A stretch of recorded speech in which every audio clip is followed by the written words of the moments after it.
Fala, meu querido, vamos agora para o vídeo como cai gramática na prova da Unifesp. Você que está acompanhando as resoluções aqui do canal, eu já trabalhei as resoluções da Unesp, né? Que é a mesma banca, tá? É a Vunesp que faz todas essas provas aí. Então, quando a gente tem outras provas de vestibular, que é a Vunesp que faz também, porque eu não sei se eu vou ter tempo aqui de fazer para todos os vestibulares, tá? Então, se você está fazendo qualquer vestibular do Brasil, que é a Vunesp que faz a prova, esses vídeos já vão te ajudar. Então vai fazer a Unifesp e caiu nesse vídeo, assiste o da Unesp também. É só procurar aqui no meu canal. Esse vídeo está organizado numa playlist, que é como cai gramática nos vestibulares, e você pode também procurar no canal por Unesp. Já vai aparecer como cai gramática na prova da Unesp, e assim você fica muito mais treinado, né? Tem muito mais questões para você praticar. Então, eu já coloquei de cara duas questões aqui, porque a Unifesp, assim como a Unesp, é uma prova muito rápida. As questões são diretas e objetivas, né? No sentido de que você não perde muito tempo numa questão. Então, se eu fizesse um vídeo aqui com duas questões apenas, como eu fiz os outros, o vídeo ia acabar em 3 minutos. É só bater o olho e dizer qual é a resposta, ou sabe ou não sabe, não tem muito o que fazer. São questões de gramática que se aproximam muito dos concursos públicos, tá?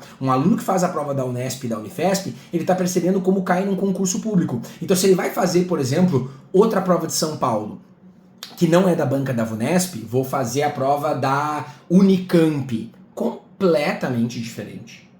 A Unicamp é outra prova que não tem absolutamente nada a ver com essa. É outra pegada, por isso que é importante você conhecer a prova. A própria FUVEST é diferente dessas provas aqui.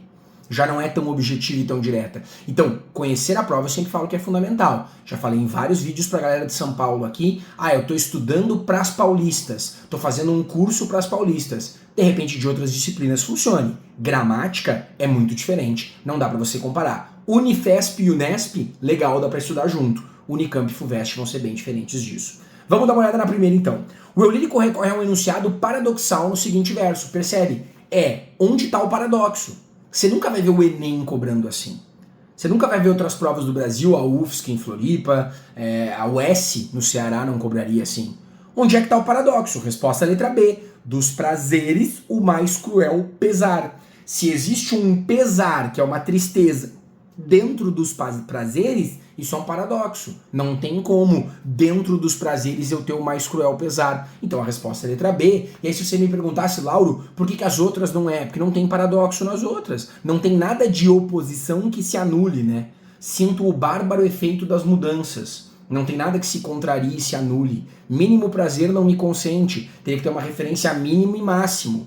Então não tem como. Quem na vida um só pesar não sente. Não sentir o pesar não é um paradoxo. Sinto do que perdi tristes lembranças. O triste e o lembrança formam um paradoxo? Não. Teria que ser tristeza e alegria. Tristeza e lembrança não são um paradoxo. Então letra B. Na de baixo, aí já é outro assunto. Ó. Valor de um conectivo. Hoje em dia essa ideia já não causa espécie, mas na época em que apresentei muita gente estranhou. E mesmo a recebeu com certo ceticismo. No contexto em que se insere, o termo sublinhado indica o quê? Letra A, inclusão. E inclusive a recebeu com certo ceticismo. É um valor de ratificação, de confirmação, de inclusão. Então é o mesmo valor do inclusive e a inclusão, a letra A. Não é valor de concessão, embora a palavra mesmo possa ser concessiva, né? O mesmo é concessivo quando ele equivale a embora.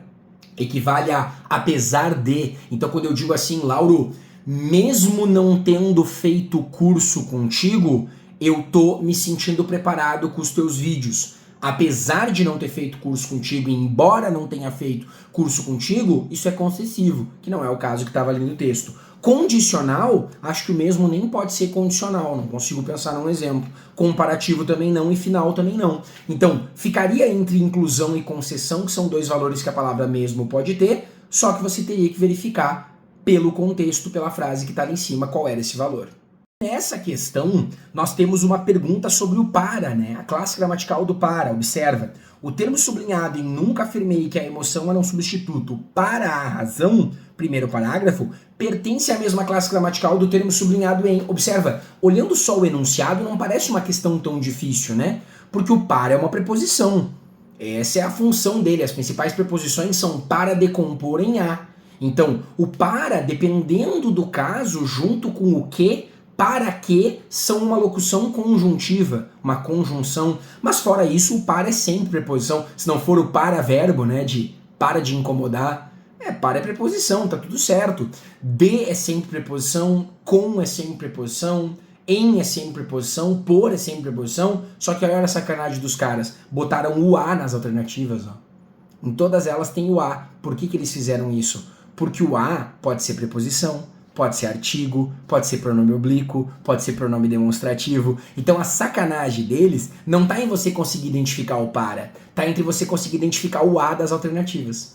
Quando eu falo na época em que a apresentei, qual é o valor desse a? É a mesma coisa que apresentei ela, portanto ele é um pronome oblíquo, que inclusive está em próclise, colocação proclítica, porque tem o em que puxando esse pronome para trás. Então, ó, gramática raiz. Eu fico imaginando o cara que me acompanha só porque eu sou do Interpreta Enem ouvindo essa explicação. Né? O a é um pronome oblíquo porque você substitui ele por ela e ele está em posição imprópria. O cara tem vontade de morrer, porque não cai nada disso no Enem. Mas na prova da Unifesp cai. Letra B, o raciocínio nos dá a opção. Esse a é um artigo, está antes de opção, que é um substantivo feminino, né? E, portanto ele é um artigo, professor. Mas não poderia ter uma preposição também, no caso, antes de um substantivo feminino? Poderia e seria marcada pela crase, né? Que não é o caso que está acontecendo aqui. Letra C, a hipótese de que há emoção. Então, se está antecedendo o substantivo emoção, é também um artigo definido. Não é o mesmo caso do para.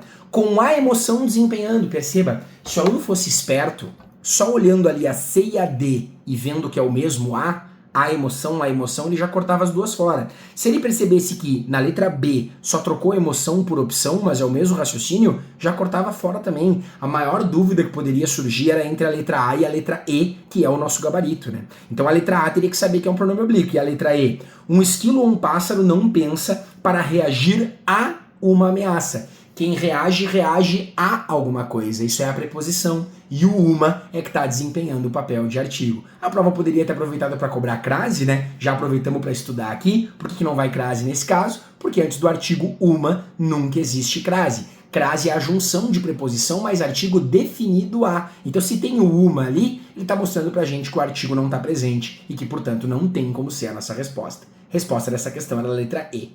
E na última questão que eu selecionei da Unifesp pra gente fazer, quero que você perceba como eles cobraram tempos verbais. Ó.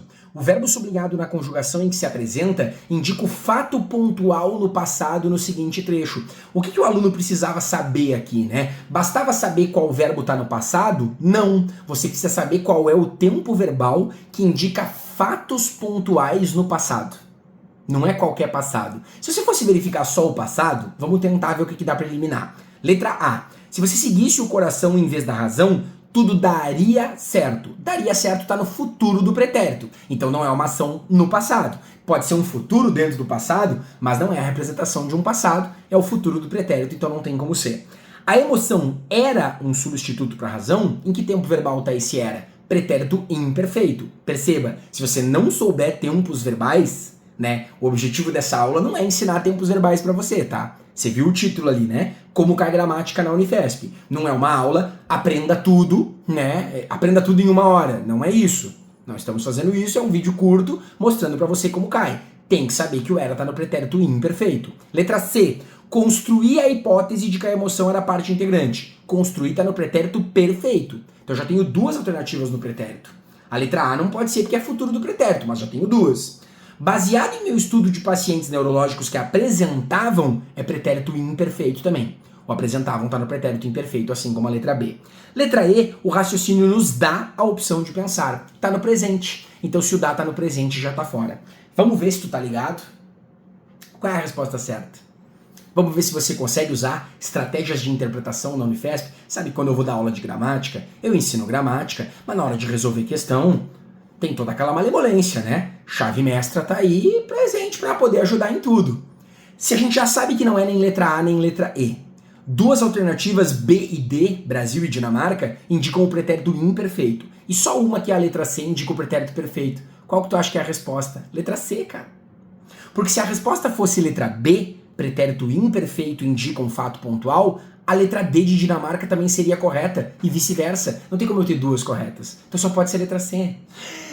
Professor, caramba, eu não tinha pensado nisso, mas não era mais fácil saber que o pretérito que representa o passado de maneira pontual é sempre o pretérito perfeito? Pode ser. O pretérito imperfeito representa de maneira rotineira e o pretérito perfeito de maneira pontual. Então, saber isso iria te ajudar? Iria. Pode ser que na prova desse ano você precise, mas nessa questão dava para matar por eliminação. E aí é muito importante o aluno trabalhar isso, né? Eu tô aqui para destacar como cai gramática, eu tô aqui para orientar você nos seus estudos. Ó, a Unifesp gosta desses assuntos. Hoje aqui você já aprendeu uma porrada de conteúdo que a Unifesp gosta de cobrar. Você já sabe que ela vai cobrar figuras de linguagem, que ela vai cobrar valor de conjunções, que ela vai cobrar classes gramaticais e tempos verbais.